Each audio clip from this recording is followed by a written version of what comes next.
Ola, moi boas. Arrancamos o primeiro informar deste ano 2016 con novidades. A primeira, o inicio da veda da Nécora, e aproveitaremos tamén para facer balance do que foi a campaña de Nadal nos pósitos da Arousa. Estes temas e máis hoxe aquí en Informar. Titulares e comezamos.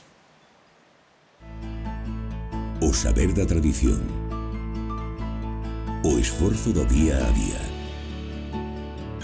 e a paixón polo ben feito marcan a calidade e o sabor dos produtos do mar de Galicia, porque Galicia sabe. Galicia, o bo camiño.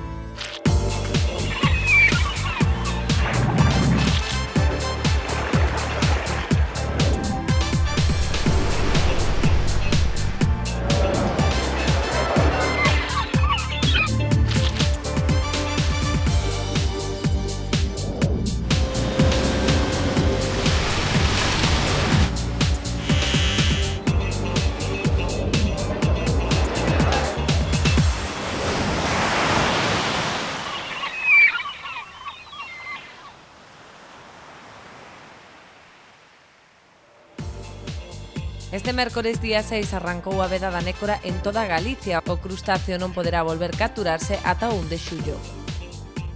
Mal balance da campaña de Nadal en boa parte das confrarías da Arousa. O temporal e a escaseza de marisco fixeron que non fora moi rendible. Proseguen as xuntanzas para analizar o anteproxecto da Lei de Acuicultura de Galicia. Este sábado a Aspromería e a Confraría de Pescadores de Rianxo manterán un encontro conxunto. Dende o mércores día 6 xa non se pode capturar nécora en augas galegas. O inicio da veda pon fin a unha campaña na que se descargaron 105 toneladas de crustáceo. A tan prezada nécora galega non volverá a estar presente nos mercados ata o mes de xullo. Tamén arranca a veda do Santiaguiño, que non se volverá a pescar ata outubro. Segundo os datos que manexa a Consellería do Mar, descargáronse nas lonxas galegas un total de 105 toneladas de nécora ao longo da campaña que pecha, cunha facturación dun 1,7 millóns de euros. Estas cifras, sen embargo, non contentan a produtores nin vendedores, que consideran que a campaña non cumpriu coas súas expectativas. O mal tempo fixo que a nécora apenas tivera presenza nos mercados durante o Nadal, unha das épocas de maior saída. A escaseza motivou unha suba nos prezos que chegaron a cotizar moito máis alto que en anos anteriores. Nécora ningún, moi pouquiña de todo, e os precios salidos de órbita, é todo moi mal, moi mal. Mariñeiro non pudo, penso que ganar nada, e nós menos, porque a xente preguntaba por ela e non eres capaz nin de coller nin para alguén que che viñera, sabes? Non había, non hubo. A verdad non foi nada frutífera porque é unha cousa que foi moi pouco peixe, moi pouco marisco, e o temporal foi moito temporal de Dios. Non hubo material para vender, entonces o pouco que hubo foi a uns precios desorbitados. Eu levo moitísimos anos traballando, é o primeiro ano que vexo os precios tan desorbitados. Levamos casi todo o mes con mal tempo, con temporal. Entón, sabendo temporal, non pode haber, non hai, non haber. Os precios, o pouco que hai vai polas nubes. Outros mariscos como a ameixa tiveron maior presenza nas prazas da comarca, aínda que tamén a prezos moi elevados. Pero estuvo todo máis ou menos, o que pasa que sabes que hubo un pouquiño máis de ameixa, pero a ameixa, bueno, un mogollón de cara, moi cara. Pero claro, son as épocas e o mariñeiro tiña que ganar algo máis. En todo, no pescado, no marisco, ayer a merluza estaba na lonja 14 euros, precio de lonja. Eu xa non a comprei, nin de coña.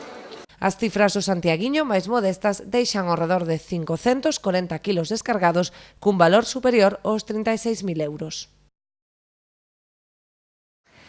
O temporal condicionou o traballo dos mariscadores durante este Nadal. Co mal tempo, os resultados foron bastante peores que en campañas anteriores.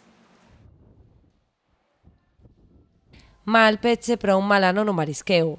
Os produtores que agardaban salvar a campaña coas vendas de Nadal topáronse cunha alerta na costa que lles impide faenar con normalidade, coas consecuentes perdas para a súa economía. Levamos 2 semanas seguidas que non se traballa da maneira que se quería traballar, o sea, ves feito unha balleta, vamos. Estares a tombos e a espalda vai nos resentir agora ao final de campaña. Nos esperábamos, pero a ver, tendo en conta que en diciembre os mariscadores da flota estábamos indo ao libre, e no libre búscase onde dan máis rendemento pola ameixa, estaban indo moitos a Ribeira a vender. E os de terra non teñen, porque entre os furtivos e o que sacaron no verán, pois teñen pouca comercial, pois non repercute na lonxa. Pero nas nosas concesións non podemos poñer os topes que poñen outras cofradías. Estamos ao mínimo, 4 quiliños e basta que se collan. No libre ainda se podía coller algo, pero o que hai agora no libre hai 4 roxas si caes nelas. E as roxas están na altura, e como veña un pouco de vento, plega velas porque senón come o mar.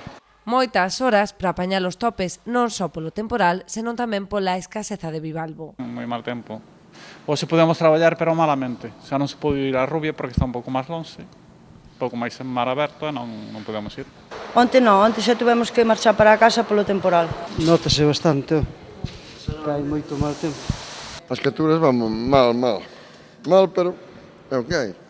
O tempo, sabes como está, todo mal tempo seguido, pero bueno, é o que temos, estamos no inverno. Os prezos, din, tampouco son tan elevados como outros anos, aínda que si experimentaron suba na véspera dos días máis fortes. Bueno, este ano non sube moito, non, como o ano pasado nada. Os precios non están moi ben, e capturas moi pouco, hai moi pouco marisco. Os precios está a roja máis ou menos a 14-15 euros, e a bolsa depende o tamaño. O tamaño pode ir a de parcela, pode ir a 15 das a 6 euros, non, a de parcela un pouco máis. Das a 7 das 8 euros a babos. E a grande de todo pode ir a 30 ou así. E depois a fina, tendo a de parcela, 30 e pico de euros. O panorama repítese en moitas confrarías que agardaban decembro para facer o seu particular agosto. É o caso da Guiño, onde os percebeiros apenas poden sair a traballar dadas as malas condicións da mar. As previsións para o que queda de semana apuntan á chegada dunha nova fronte, polo que xa dan a campaña por perdida.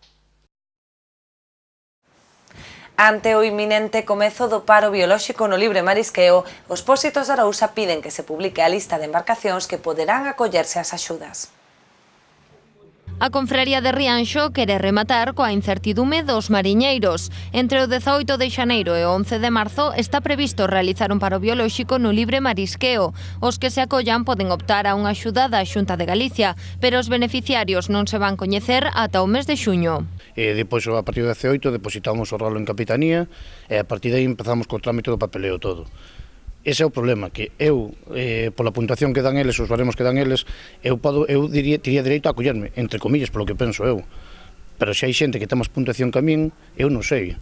Eu entrego o rolo, entrego todo, eu penso que vou a cobrar a axuda, e chega a junio, estou parado durante 2 meses, e que me digan, non vais cobrar. Son 2 meses que está unha persona parada, e a día de hoxe a xente non pode estar parada sin cobrar nada. Para esta axuda, a Xunta dispón dun orzamento de 1.800.000 euros, contía que non chegaría para cubrir as demandas de todas as embarcacións.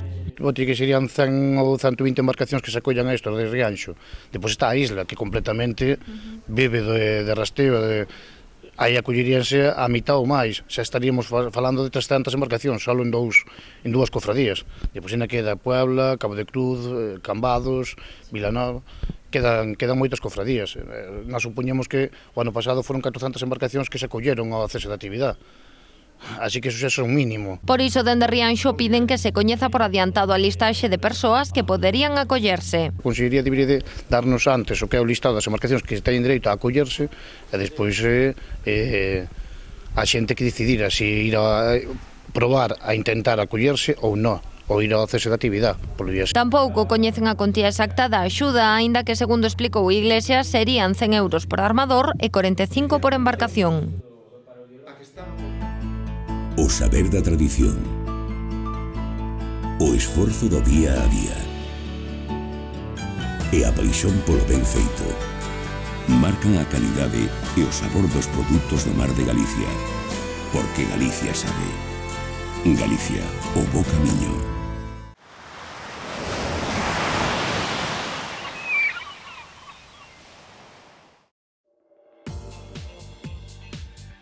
A Consellería do Mar satisfará as demandas da Confraría de Pescadores da Pobra coa instalación de 35 fingers nos pantaláns. Estas estruturas de amarre de 5 metros mellorarán as condicións de seguridade dos profesionais, facilitando as tarefas de carga e descarga dos aparellos e da pesca. A actuación suporá un investimento de 35.000 euros. Esta mellora ben se sumará á reparación de varios pantaláns en mal estado, coa sustitución de táboas e melloras na pasarela, na que a Consellería do Mar investiu 4.000 euros. O Consello Comarcal do Bénega de Muros Noia exixe a retirada do anteproxecto da Lei de Acuicultura de Galicia por consideralo lesivo para o marisqueo e a pesca de baixura. Os nacionalistas rexeitan a posibilidade de que os bancos marisqueiros se convertan en parques de cultivo colectivos, xa que consideran que se trata dun intento de privatizar as concesións xestionadas actualmente polas confrarías. Co obxectivo de conseguir que se paralice a tramitación desta lei, o Bénega de Noia xa levou unha iniciativa a pleno o mes de decembro. Do mesmo xeito, as agrupacións nacionalistas do resto da comarca presentarán mocións nos distintos concellos para a retirada do anteproxecto. Ademais, iniciarán unha campaña informativa para dar a coñecer as consecuencias que tería esta lei sobre a economía das máis de 1.500 familias que viven directamente do marisqueo na Bisbarra. A Confraría de Rianxo e Aspromería organizarán este sábado unha charla para analizar o contido do anteproxecto da Lei de Acuicultura de Galicia, que está a xerar un gran rexeitamento entre o sector. Opósito Rianxeiro e Aspromeri convocan a esta xuntanza que terá lugar este próximo sábado no Auditorio Municipal a partir das 11:30 da mañá. A ela asistirán, ademais do patrón maior Miguel Ángel Iglesias, o presidente de Omega, Ricardo Herbón, o secretario de Apromar, Francisco Iglesias, ou o biólogo Alberto Decó, entre outros. A finalidade da mesma non é outra que analizar o futuro do anteproxecto de Lei de Acuicultura que pretende aprobar o goberno autonómico e que está a levantar o rexeitamento unánime por parte de todo o sector do mar. Eu quero que veñan os bateeiros tamén a esta reunión, non só a Cofradía, que eu penso que ela tamén invitou a algunha asociación de bateeiros, pero eu quero que estén presentes na charla a falar, que expliquen as súas inquietudes, porque dentro desta cofradía hai un sector que é bateeiro, moita xente, hai familias que teñen parte dunha batea ou algo así, eu penso que é importante, porque este pueblo depende tanto de marisqueo como de pesca, como de bateas. E este pueblo, se é o que falamos, se esta lei entra en vigor, o pueblo de Rianxo morre, porque depende moito do mar, moitísimo do mar. A miña idea era invitar ao sector bateiro, por eso falei con a agrupación das Aspromeri, para intentar falara co sector bateiro, el, de por sí, como é unha asociación, unha agrupación, que ela se encargara do sector bateiro. Entre os dous, facer esta charla informativa de cara ao sector. Segundo o patrón maior rianxeiro, a aprobación da Lei de Acuicultura suporía un grave prexuízo para o sector, do que vive gran parte da poboación na Ría de Arousa. Estamos vendo que esta lei é a ruína do mariñeiro e a ruína dos fillos nosos que veñen por detrás.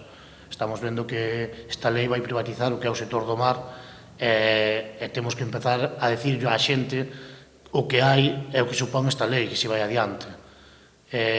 Nós queremos facer reunión para decirlo á xente daqui do povo que sepa o que hai, que vai supoñer esta lei en vigor, para que sepa o día de mañán, se temos que, se un suposto hai que protestar ou hai que facer calquer cousa, que sepa o que vai.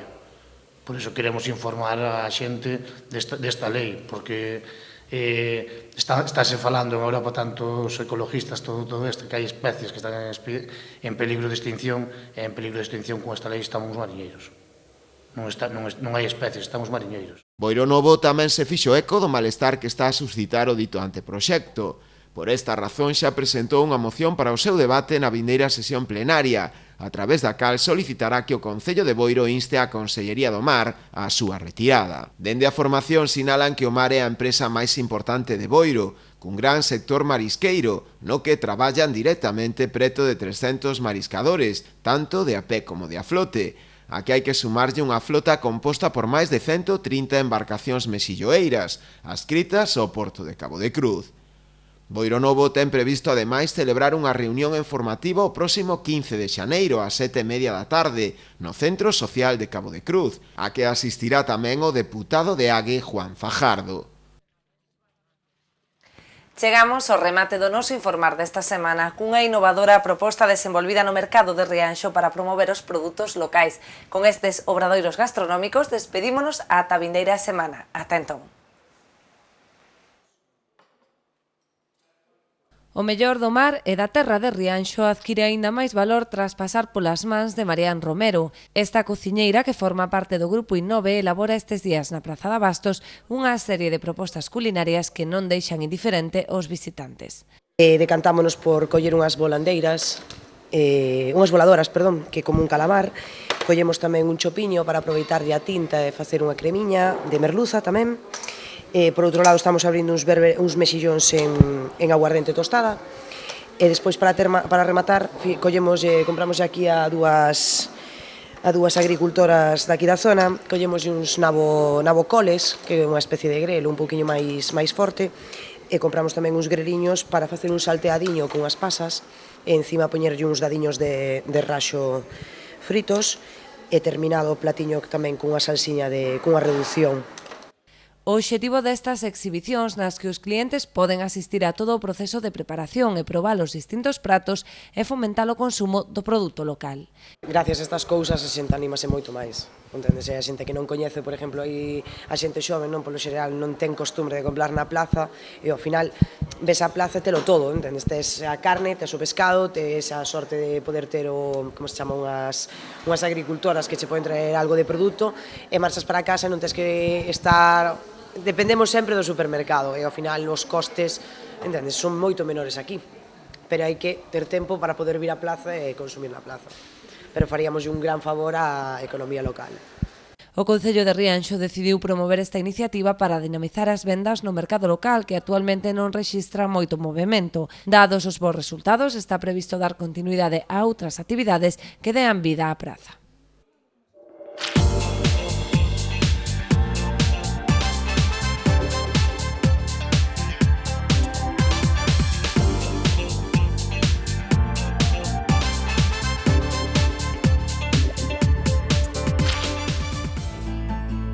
O saber da tradición, o esforzo do día a día e a paixón polo ben feito marcan a calidade e o sabor dos produtos do mar de Galicia, porque Galicia sabe. Galicia, o bo camiño.